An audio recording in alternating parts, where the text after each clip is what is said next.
Good day mga ka-sports natin dyan.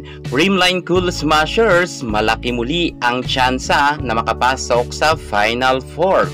Kilala naman natin na ang Creamline Cool Smashers ay isa sa mga pinakamatatag na team pagdating sa PVL, lalo't All-Filipino Conference ito, at alam natin na pagdating sa mga players, di kalidad at di kalibre ang mga players ng CCS. Kita naman natin na kapag kahit hatiin mo ang team na ito, mukhang kayang-kaya pa nila mag-champion. Sa totoo lang, ang Creamline, kahit mga bench ang maglaro dito, samahan mo lang ng isang veterana, kayang-kaya pa rin nilang mag-champion. Mukha talaga ang Creamline Cool Smashers na naman ang papasok sa finale. 100% Creamline talaga yan.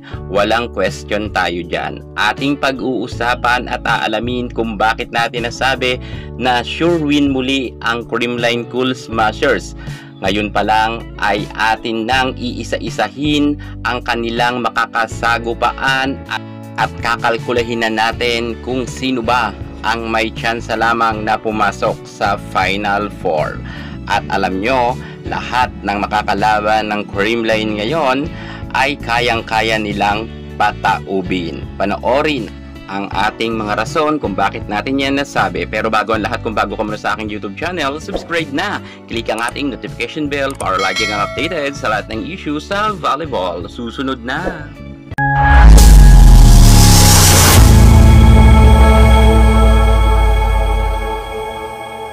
Creamline Cool Smashers, pahihirapan na naman ang ibang team dahil mas pinalakas ang kanilang lineup sa kasalukuyan sa pagbabalik ng kanilang mga veterana at superstar na mga manlalaro.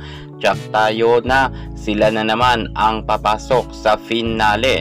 Mukhang ready na naman si Mandapat kumulekta ng mga gintong medalya. Sapagkat malakas na Creamline, mas pinalakas pa ngayon Second All-Filipino Conference. Sila na muli ang magpapahirap sa lahat ng team dahil iba ang galing ng Creamline. At ayon nga sa ating kalkulasyon, 100% ay pasok na pasok sa banga sa finale ang Creamline Cool Smashers. Kahit sabihin nga natin na nagpalakas ng team ang ibang mga kupunan ngayon, hindi pa rin nila kakayanin ang Creamline. Narito na ang rason kung bakit natin yan nasabi. Creamline Cool Smashers versus Petrogas Angels. Magsisimula ang kanilang laban sa November 16, 6:30 PM, pero mga 7 na yan magsisimula. Alam naman natin ang oras minsan ay nababago at magaganap nga yan sa Linares Center, Antipolo City. Alam naman natin na ang isa sa mga pinakamahigpit na kalaban ng Creamline ay ang Petrogas Angels. Ngunit kahit sabihin natin na meron silang Brock Van Sickle, ay kulang naman sila sa floor defense. Kung kaya't alam rin natin na hindi basta-basta ang Petrogas, pero hindi pa rin sila uubra sa Creamline. Creamline pa rin ang magwawagi sa kanilang harapan. 100% yan mga ka-sports. At pagdating naman sa second game ng Creamline Cool Smashers, magaganap naman to sa November 23, 6:30 PM. Syempre, alas 7 na naman yan magsisimula. At susubukin naman ng Akari Chargers na talunin ang Creamline. Pero ako na ang nagsasabi sa inyo na walang pag-asa na manalo ang team ni Ibiang sa team ni Gemma Galanza. Malakas ang Creamline kung ikukumpara natin sa Akari Chargers. Kahit sabihin natin na noon ay nagkaroon sila ng podium finish sa Reinforced Conference, dahil lang yun meron silang malakas na import na bumuhat. Pero pagdating sa All-Filipino Conference, sure tayo Creamline pa rin ang magwawagi. At pagdating naman sa third game ng Creamline Cool Smashers, dito na ang mas madugong labanan. Creamline versus Chocomucho, ang pinakaaabangan ng karamihan ng mga fans ng UB Team at ng Team Good Vibes. At syempre magaganap nga yan sa December 3, 6:30 PM dahil Pilipino nga tayo, 7 PM yan magaganap. At kinakailangan ng malaking venue dahil maraming mga fans manonood at dudumugin ito, kung kaya sa Smart Araneta Coliseum ito magaganap. Excited na ba dyan? At handa na ang mga gawong fans na natitira? Well, dumugin na ninyo yan at supportahan ang Creamline versus Choco Mucho. December 3 yan ha. Mark your calendar. At pagdating naman sa labanan ng Zeus Coffee versus Creamline Cool Smashers sa December 12 naman yan. At sa mga nagtatanong dyan kung sino ang mananalo sa dalawang team na ito, 100% na sure win na ang Creamline Cool Smashers. Talagang hindi pa uubra ang Zeus Coffee. Baguhan na team, kahit pumasok pa dito ang veterana na si Gonzaga ay hindi niya pa kakayanin na buhatin ang Zeus Coffee. Kung kaya may straight set sila dito. Sure yan, 100%.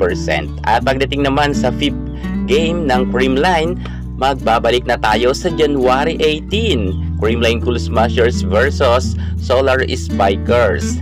Isa sa mga team na medyo lumalakas na pero 100% ay taob pa rin to sa Creamline Cool Smashers. At magaganap naman ang kanilang laban sa Phil Sports Arena. At pagdating naman sa ika-6 na laban ng Creamline Cool Smashers, Next Led Chameleon, susubukin naman nila sa January 28 na pataubin ang Creamline. Pero hindi yan mangyayari dahil sure tayo na sila ang tataob. Kahit sabihin natin na malakas ang kanilang bagong coach ngayon, hindi naman coach ang maglalaro. Nasa mga players pa rin yan, sabi nga ni Jonas sa Bete. At magaganap naman yan sa Phil Sports Arena.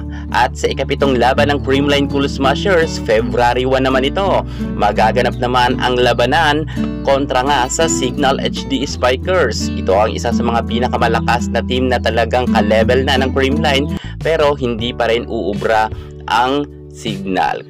Kung noon nga wala pa ang 3 star player ng Creamline Cool Smashers, hindi umubra ang Signal, how much more na narito na nga si Alyssa Valdez, Tots Carlos at Gemma Galanza. Mas lalo nang mahihirapan ngayon ang Signal HD Spikers. At pagdating naman sa February 6, Cherry Tigo naman susubukin na patumbahin ang CCS. Pero hindi ito mangyayari dahil nawala na nga rin ang 2 star players ng nasabi nating Cherry Tigo.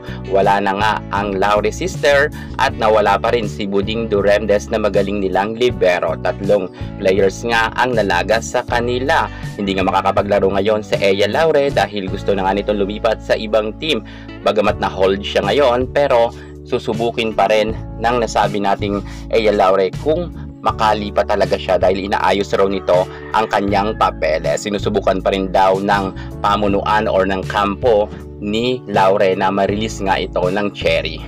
Pero wala na talagang pag-asa ang Cherry na matalo nila ang Creamline Cool Smashers. Mahihirapan talaga sila na talunin ito dahil malakas nga ang Creamline. Ibig sabihin ay wala pa talagang team na makakatalo ata sa Creamline, sapagkat February 11 Farm Fresh Foxes, kahit sabihin natin nariyan na si Rachel Andakis at may mga dagdag puwersa ang Foxes, hindi pa rin nila kaya ang Creamline Cool Smashers dahil di kalibre talaga ang mga players ng Creamline. Talo pa rin dito ang kupunan ni Dakis sa February 11. Magaganap nga yan sa Phil Sports Arena. 6:30 PM yan, pero syempre tulad ng sabi ko, 7 yan magaganap. At pagdating naman sa February 15, PLDT, susubukin naman nila na muli silang makabawi sa Creamline Cool Smashers at matalo nila ito. Makailan beses na nga na sinubukan ng PLDT na pataubin ang Creamline. Nangyayari naman ito, ngunit kinakapos talaga ang PLDT pagdating sa finale. At ang Creamline pa rin ang nakakapasok sa Final 4. Subalit titingnan natin dahil ang PLDT ay maraming nagsasabi na malakas raw di umano ngayon. Malakas naman sila, lalo't na rin nga si Savannah Davison, pero sure tayo na mahihirapan silang makalusot sa Creamline. At February 20 naman, 4 PM yan, magaganap naman to sa Phil Oil Ecoil Arena kung saan maghaharap ang Galleries Towers High Risers kontra naman sa Creamline Cool Smashers. Alam natin na hindi naman ganoon kalakasan ang Galleries Tower, kung kaya easy win ito para sa Creamline. So ayan na nga mga ka-sports natin dyan ang mga makakalaban lahat ng Creamline Cool Smashers. Full loaded nga ang ating mga pasabog para sa PBL All Filipino Conference. Alam nyo na hindi talaga mahirap talunin ang Creamline at dadaan ang lahat ng team na ito sa butas ng karayom. At sa tingin ko, ang 11 na team na ito ay mahihirapan silang pataubin ang Creamline Cool Smashers. Talagang iba kasi ang Creamline, naka-Grand Slam na, baka masundan pa ito ng second Grand Slam nila. Subalit ito ay aking prediction lamang. Maaari pa naman itong mabago, depende nga sa pagkakataon ng isang team kung malay nyo nag-level up na talaga sila at lumakas. Pero sa tingin nyo, kayo naman ang aking tatanungin, ano naman ang inyong prediction? Sa tingin nyo, Creamline pa rin ba ang magcha-champion? Kung sa tingin nyo ay Creamline Cool Smashers o hindi, magkomento na kayo sa baba. Yan muna ang pinaka-latest natin sa mundo ng volleyball. At para hindi ka mahuli sa lahat ng issue pagdating sa larangan sa volleyball, subscribe na. Thank you so much. God bless.